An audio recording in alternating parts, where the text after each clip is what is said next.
Let's talk about socialism. Which is better, socialism or capitalism? Many college kids today would say socialism is better, creates higher equality for people. It's only fair to redistribute the wealth. That's what Karl Marx said. Of course, Karl Marx's mother is rumored to have said if Karl, instead of writing about money, ever made any, he'd have a different philosophy. And so we have a situation where we need to ask ourselves, where in the world has socialism worked better than capitalism? Ask yourself the question, how would you like to be doing what you're doing for a living in Southeast Asia? How about North Vietnam? How about North Korea? Would you like to do your job in Iran? How about Red China? Name one socialistic country where they have a higher standard of living.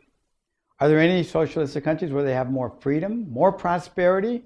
Do more people go to church? Is there more national character in socialistic countries? Sweden, that guarantees economic security from the cradle to the grave, womb to the tomb, basket to the casket. They have the highest suicide rate in the Western world. Government security does not equate with personal happiness, because a man has to be a man. He has to stand on his own 2 feet. He has to have the freedom to dream and to build, to fail and succeed. We need to pursue the American dream. And if that ideal ever is lost in the hearts and minds of the majority of America, America is doomed to fail. So we need to sell America back to Americans, because freedom is at stake and civilization is at stake. Which is better, capitalism or socialism? Would you rather have central planners determine your future, or would you rather decide yourself what to do with your life? We hear a lot today in the news when you watch our political leaders talk about collective rights. If you just join a union, you can demand results. But the premise of America is individual rights and opportunity that is based on freedom. Freedom of religion, political freedom, economic opportunity. No nation on the face of the earth offers that like America. And you know, we could quadruple our problems in America.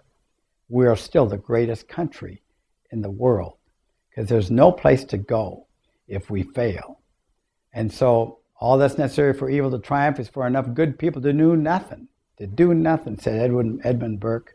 So if you're one of those who've been silent in times of moral and economic crisis, I want to remind you that silence is not golden, it's yellow.